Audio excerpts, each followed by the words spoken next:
Hello everybody, and welcome to the weekly videocast for subscribers to davidicke.com. I've just got back home actually from a couple of days in London where I've been shooting a video which will be available on the website by the end of next week, I hope.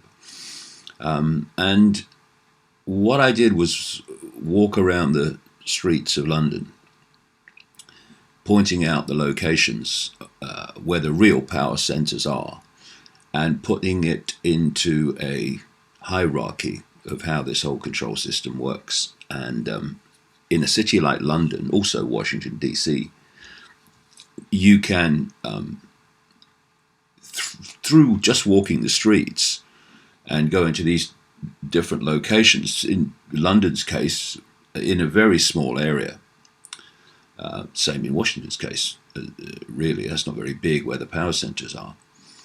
You can paint the picture of how the whole control system works, and I've done it to present what I hope is an interesting visual picture of how this whole control of the many by the few works, because it's a very simple structure, even though it may appear complex on the surface. Okay, so let's go through the news of the week.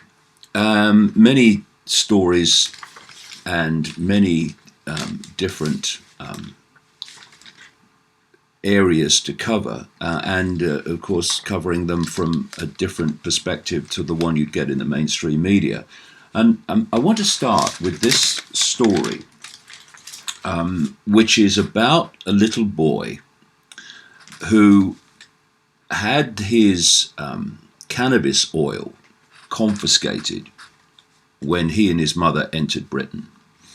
And she was pointing out that this cannabis oil was protecting him, a little boy called Billy Caldwell, and his mother Charlotte was saying that this cannabis oil protected him from an incredible number of seizures, up to 100 seizures a day, apparently. And this made no difference to the people at the border. They just said, we're taking it because it's the law. And then soon afterwards, Billy was admitted to hospital with seizures. And of course, this got all into the media. And there was a big reaction to it. And he was then allowed to have the oil under a special license. And I'll just say a little bit more about this, this particular story. And then I want to really open it up, because the medical industry, because that's what it is, controlled by the big pharmaceutical cartel, is a tyranny, and it's becoming more so. And I ask people, what is a greater example of fascism than telling people what they can and cannot put in their own bodies by their personal choice to treat conditions, often conditions that the mainstream of medical science cannot deal with. And we've seen more and more examples of this. And it's an absolute tyranny for reasons I'll come to. So, this is a story from this week. Patients will be allowed to use cannabis oil if panel of doctors agrees. I'll come to that in a minute. An expert panel of doctors is to be given the power to decide whether patients should get a personal license to use medicinal cannabis. England's chief medical officer, Dame Sally Davies, she's appeared in my books before, would lead the group advising the government on applications to prescribe the drugs which are illegal. Home Office Minister Nick Hurd caved in yesterday following widespread outrage over the case of epileptic Billy Caldwell, aged 12, whose illegal supply of cannabis oil was seized by customs officers last week. Billy had relied on the oil to suppress up to 100 seizures a day and had travelled to Canada with his mother, Charlotte, to buy a 6-month supply. But when Miss Caldwell, 50, declared the drug at Heathrow last Monday, it was seized. Without his daily dose, which has kept him free of seizures for 250 days, Billy's health deteriorated rapidly and he was rushed to Chelsea and Westminster Hospital in London following a series of potentially fatal fits. And then there's the story with a picture of Billy and his mother leaving the hospital after he was allowed to have this cannabis oil again. And this is the headline: Brave Billy out of danger after taking illegal drug. Laughing jubilantly, Charlotte Caldwell and her son Billy leave hospital yesterday after the Home Secretary let him take. The Home Secretary let him take. I mean, think about that. Who the hell is the Home Secretary, and what the hell does he know about anything to do with treatment? I'll come to that in a minute as well. The Home Secretary let him take illegal cannabis oil to treat his life-threatening seizures. Billy, 12, was discharged from Chelsea and Westminster Hospital, where doctors were bowled over by the effects of the oil, which he needs to suppress up to 100 fits a day. You get the big pharmaceutical cartel to start producing cannabis oil for sale, and suddenly, oh no, cannabis oil's good, yeah, it works. As her son hugged her outside the hospital yesterday, Miss Caldwell said she felt elated. Billy has still to return to the hospital twice a day to receive the oil. So they are staying in a nearby flat paid for by well-wishers. However, questions remain over what will happen with the special 35-day license granted by the Home Secretary. Now, what's this? Billy still has to return to the hospital twice a day to receive the oil.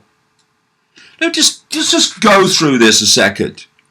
The state takes the oil off the mother, who has been giving it to him to treat these seizures and stop these seizures. They take it away. The seizures come back big time after 250 days of being free of them. She kicks up a fuss, and the public reaction caused the government, just as a PR exercise from their point of view, to give this special license that this little boy can have the oil his mother's been giving to him anyway. The seizures stop, but she has to go with him back to the hospital so the hospital can administer the cannabis oil.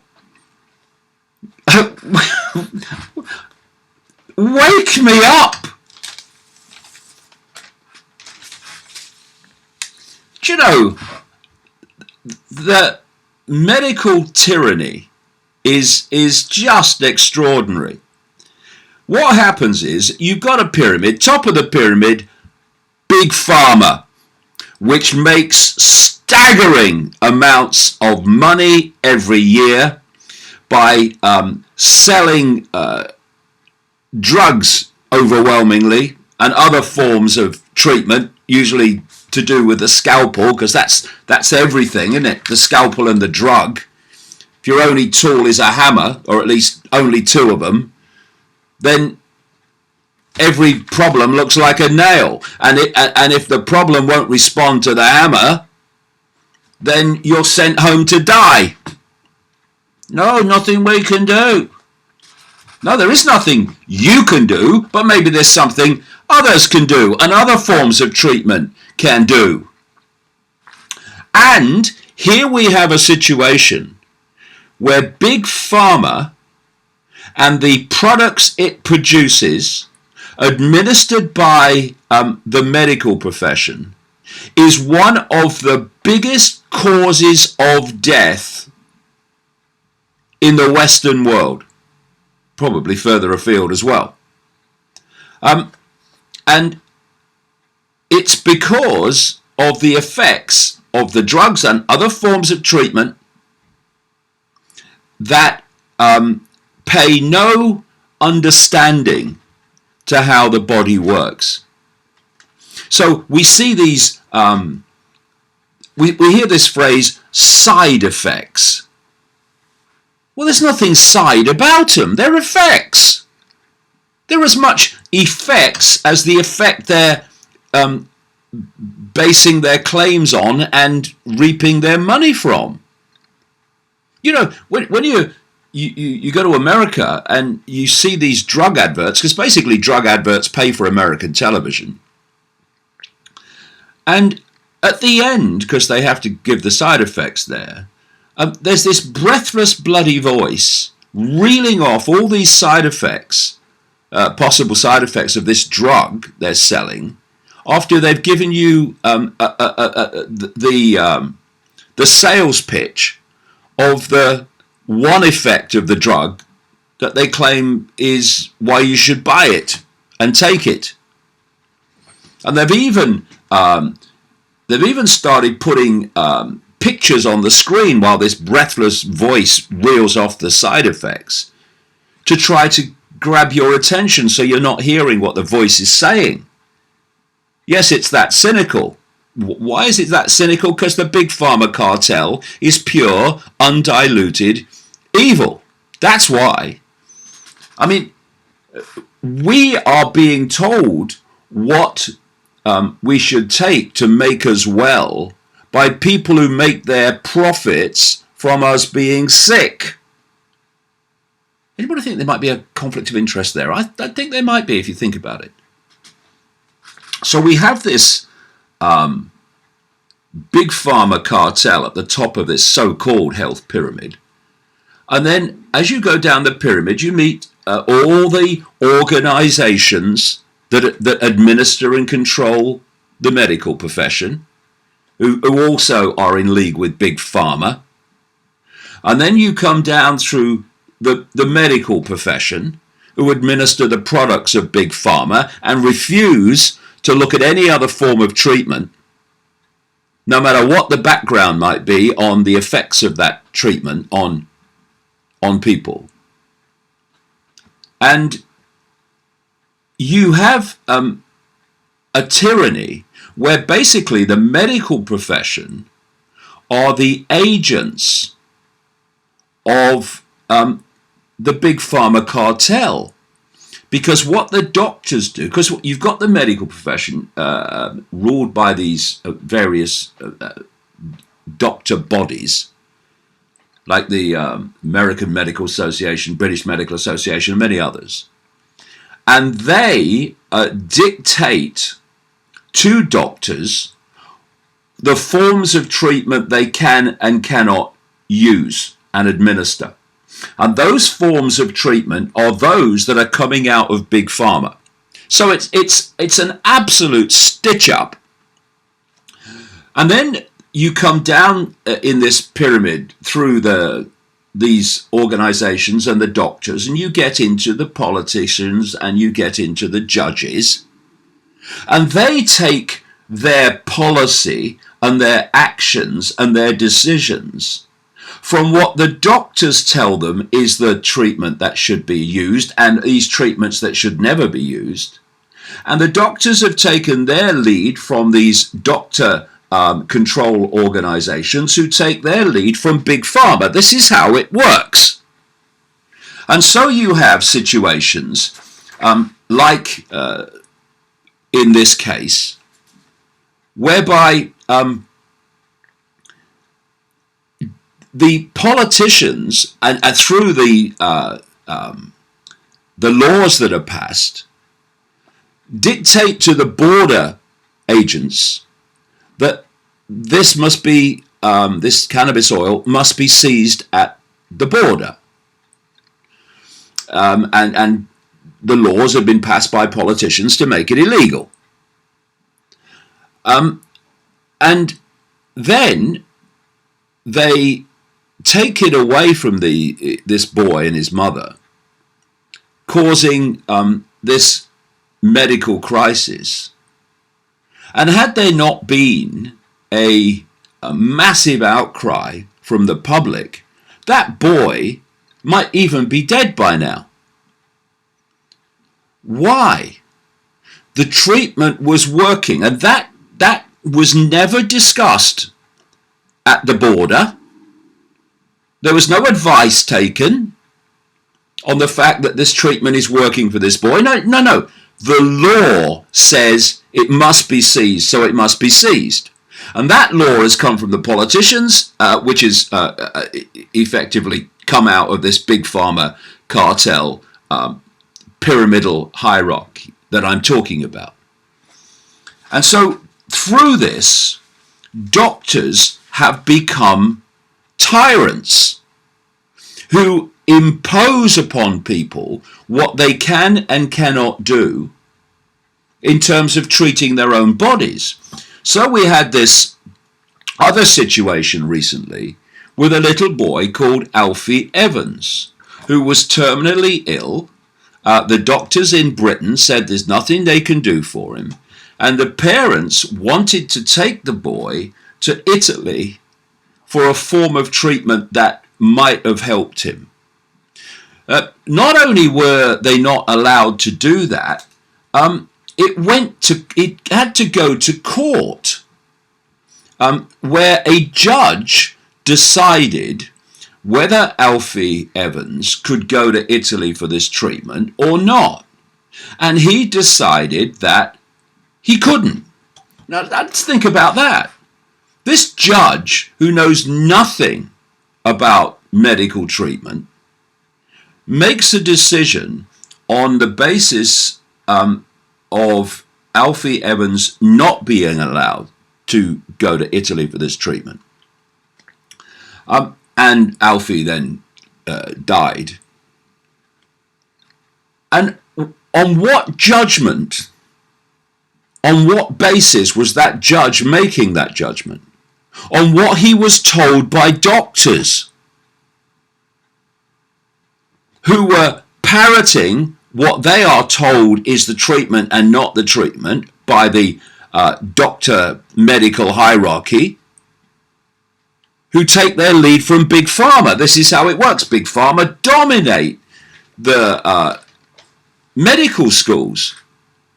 And therefore the medical schools are teaching doctors only basically Big Pharma methods of treatment. And then there was this other story, actually not far from me, just across the water here from the Isle of Wight. And this was a little boy again called Icke King. Now, he was being treated for a tumour, a brain tumour, in Southampton Hospital. The parents were not happy with how it was going, and so they took him out of the hospital. Actually had to do it secretly, surreptitiously, because the doctors would not have allowed him out, because they wanted to take him into Europe to get a particularly what would appear to be far more effective form of treatment for this condition. When the parents with the boy headed into Europe to another hospital, medical centre for this treatment, the doctors and the administrators at Southampton Hospital contacted the police, and there was this European, what they call manhunt for this couple. And eventually they are tracked down, and they spend 72 hours in jail for taking their own child for this treatment, which would have appeared to them to be far more effective than the way it was going in Southampton. And this is a story about the current outcome. This is a story from February this year, and its headline is "Amazing Recovery of Icke King 4 years after parents took brain tumour sufferer abroad for specialist treatment." A young boy with a brain tumour whose parents sparked a Europe-wide manhunt when they whisked him away from hospital has shown the remarkable recovery he's making.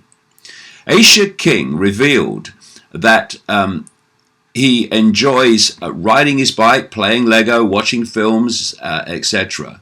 He was just 5 when his parents, Brett and Nagema, removed him from the ward at Southampton Hospital because they wanted him to have proton therapy in 2014.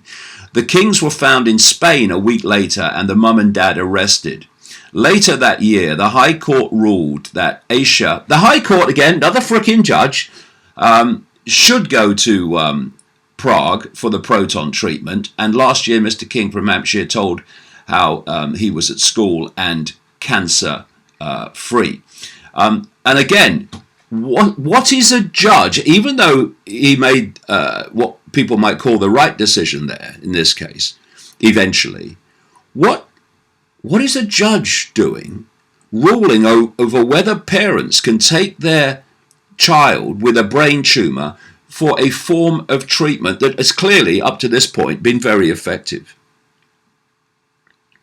Because the whole medical profession and the big pharma cartel is all part of this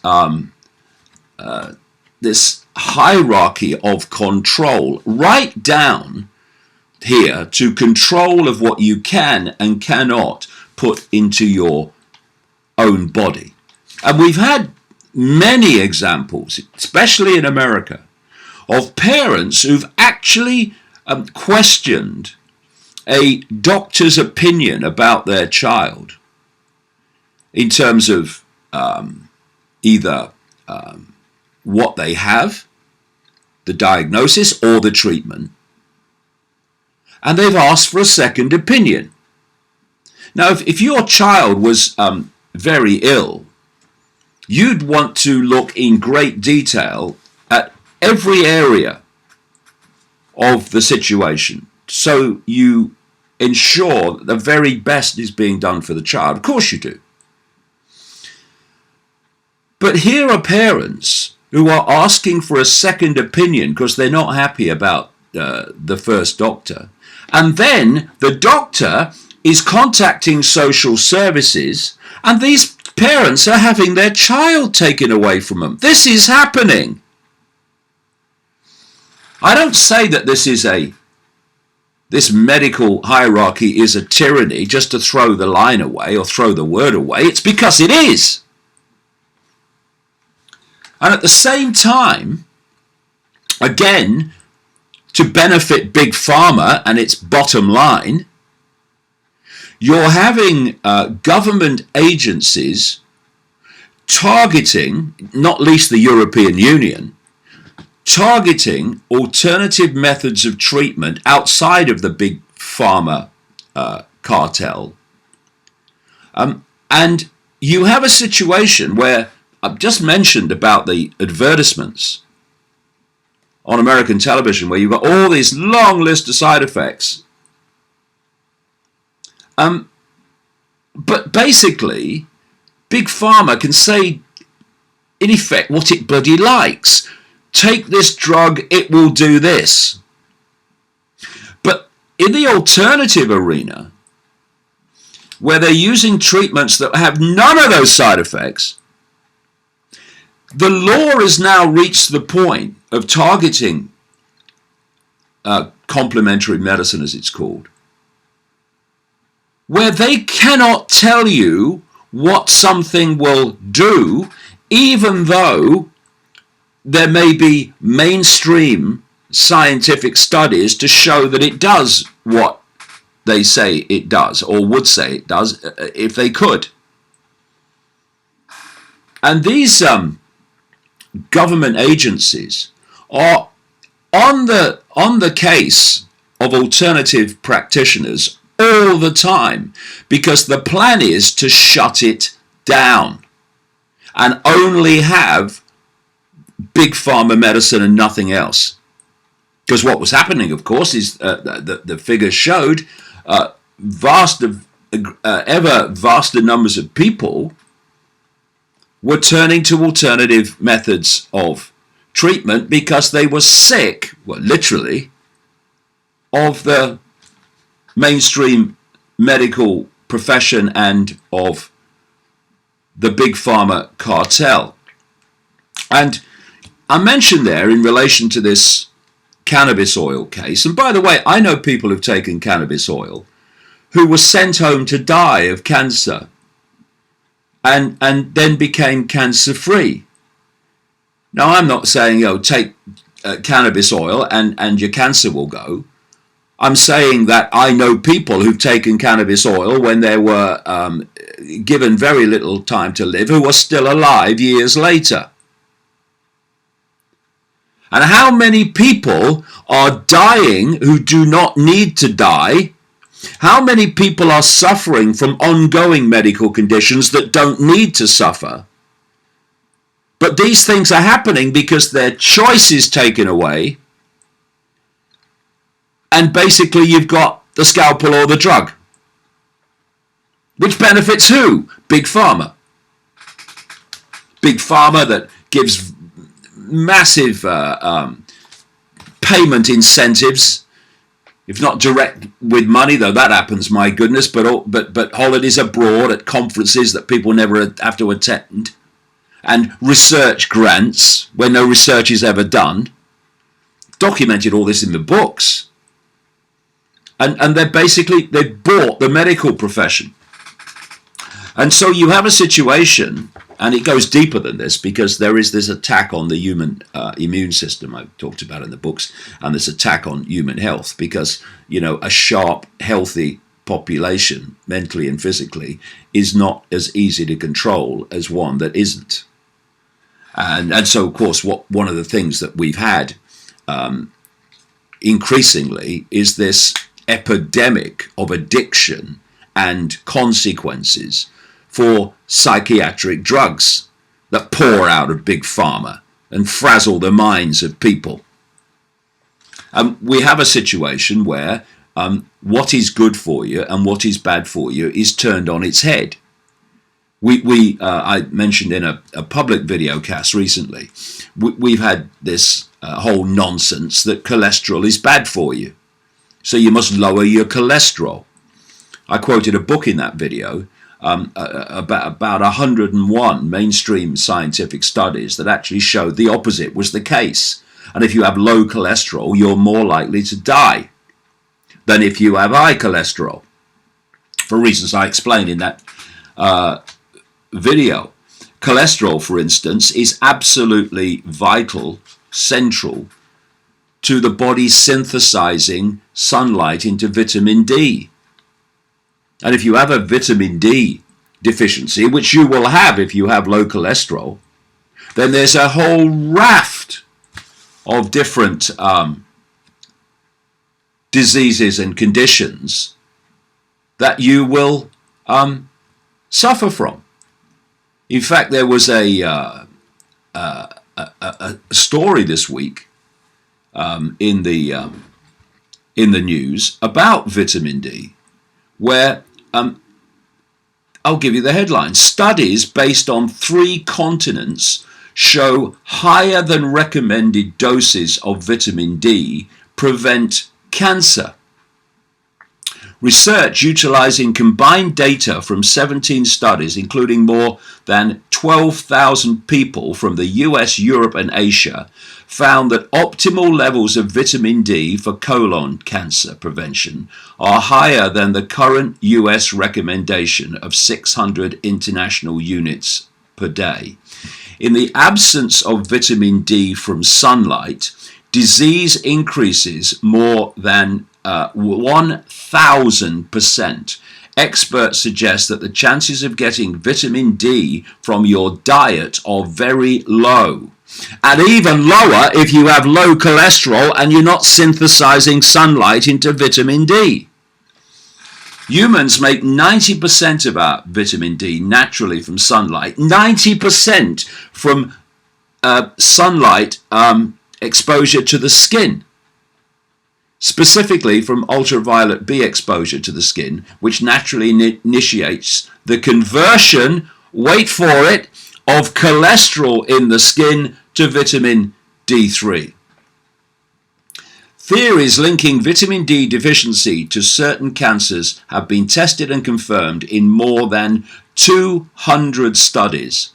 An understanding of its physiological basis stems from more than 2,500 laboratory studies, according to this Dr. Cedric Garland, professor of family and preventative medicine at San Diego School of Medicine.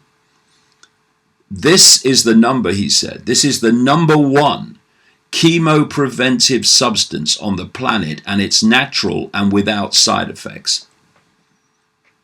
So what you have is a hidden hand that knows the effects of low cholesterol on vitamin D alone, and there are many other effects of low cholesterol. And so they put out that cholesterol's bad for you and you have to lower it. And one of the ways that you do it, more and more people are taking them, you take statins to lower your cholesterol, which is produced by Big Pharma. And your cholesterol falls and your health goes haywire, including, by the way, many of these studies into the effects of low cholesterol have shown that there's a higher prevalence of suicide and psychological problems and depression if you have low cholesterol. Why? Because a vast part of the brain is cholesterol. So it's all a scam. But because they tell you from the top of this hierarchical pyramid that cholesterol's bad for you, so it comes down through these doctor administrating controlling organizations into the medical profession, and so you go to the doctor and they say, oh, your cholesterol's high, that's bad for you. This book of these studies was saying how people go to the doctor with bad health, and the doctor says, oh, well, your health's not good, but oh, some good news, you've got low cholesterol. And of course, doctors are basically pharmacists. There are some good ones, but mainly they're pharmacists. They're just administering the treatment. You know, I haven't been to a doctor for ages, but when you go, there was one, he's not practicing anymore, but you would go in, this is like decades ago, that I went to this guy occasionally, and you tell him what was wrong with you, and before you'd finished the sentence, basically, he turned and he was looking at his computer, and he was tapping into his computer your symptoms and getting the frickin' drug up. And we got to stop being imposed upon like this. I mean, you know, this last few days, the government's announced it's going to spend a great deal more on the British National Health Service. It will end up in the hands and pockets of corporations because they're trying to sell off the National Health Service So it's not a state organization, it's a corporate organization.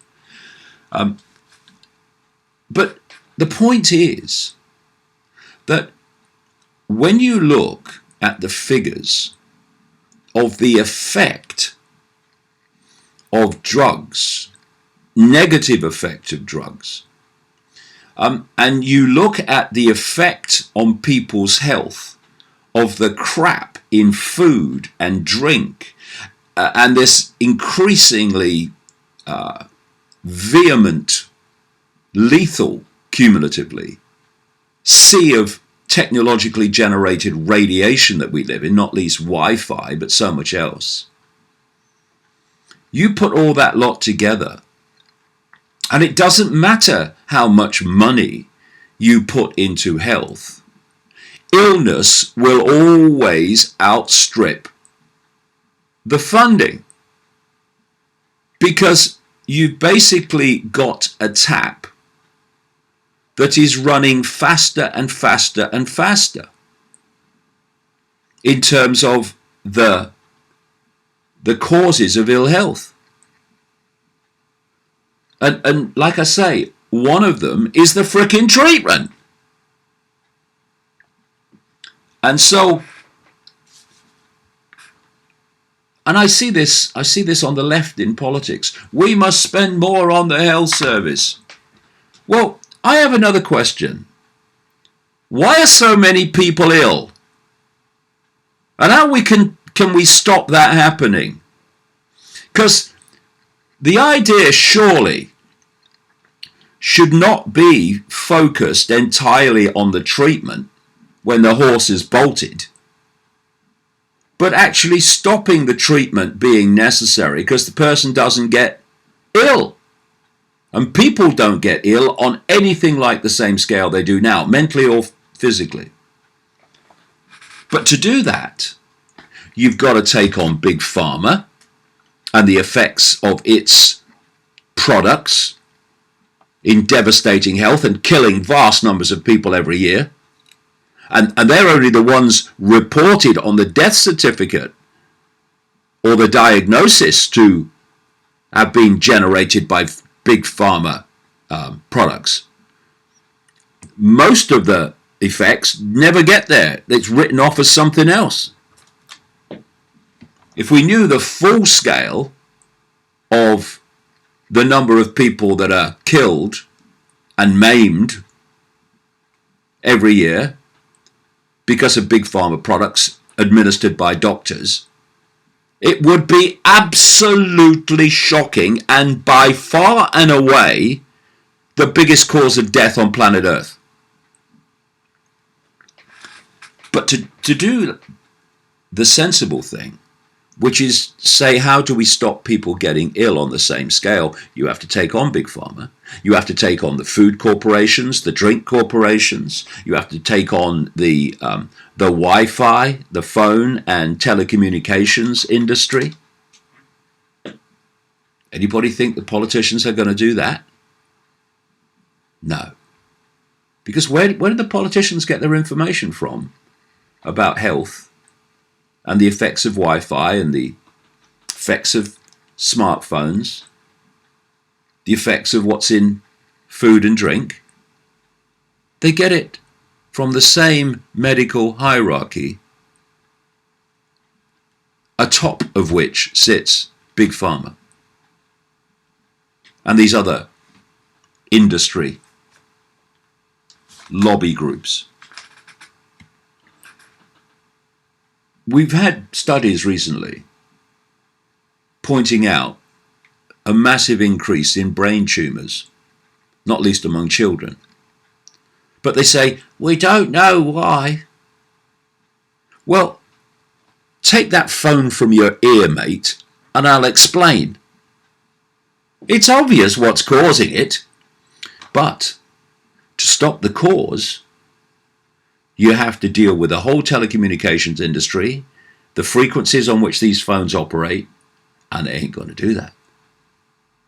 Because dead people and people who suffer from the horrific effects of brain tumours, they are less important than what's best for the industry, what's best for the system, and ultimately what's best for the hidden hand that's driving all this. And of course, now they're planning to bring in 5G, which, compared even with what's gone before, is going to be devastating to human health, both physically and psychologically and emotionally, as I pointed out in the books and Videocast not too long ago. So that's where we are. And another story, just to finish off this whole area. I've just seen this today. Richard Branson's Virgin private health firm wins £2 million in taxpayer cash after suing the National Health Service for serious flaws when they lost an £82 million contract to provide children's medical services. Because Richard Branson, who claims to be this so-called progressive man of the people, is total frickin' fraud. And when he tenders for government contracts and he don't get them, he gets so many. When he don't get them, he throws his toys out of the pram, and he's done so here. Richard Branson's health firm has pocketed £2 million of public money by suing the National Health Service. Virgin Care, is that a contradiction in terms? I'm not sure. Took High Court action after losing out on an £82 million contract to provide children's medical services in Surrey. The work was handed to a rival group of in-house NHS providers and a social enterprise firm last year. Virgin Care claimed there were serious flaws in the procurement process and secured an out-of-court settlement in November. Newly released accounts show that 6 clinical commissioning groups and National Health Service England paid Virgin Care £1,565,000.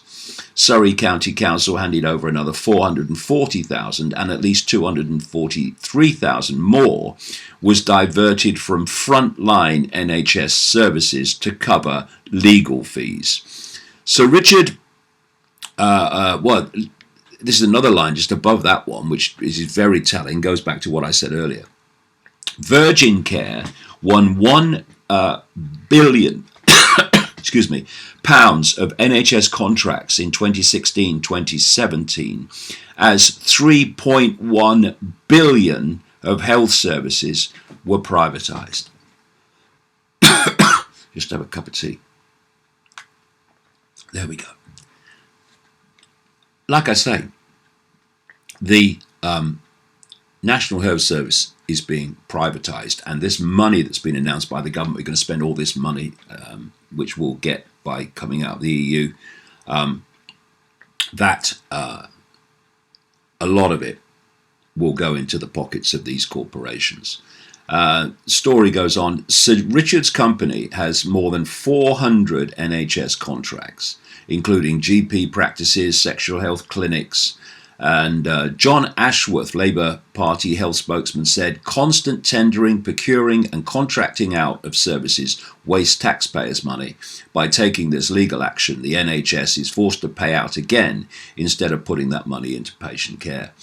Well, yeah, that's because Branson's a frickin' fraud. But put money into patient care? Why don't we, for goodness sake, look at how we can stop people becoming ill? Why? Because the system doesn't want it. Okay, so that's the first story today. I've gone on a bit about that, but it's an important area, I suggest, in terms of the way the land is going, or the way the direction is going, of more and more tyranny coming out of the medical profession. Okay, so let's continue through the week. Lots of stories of many and various kinds.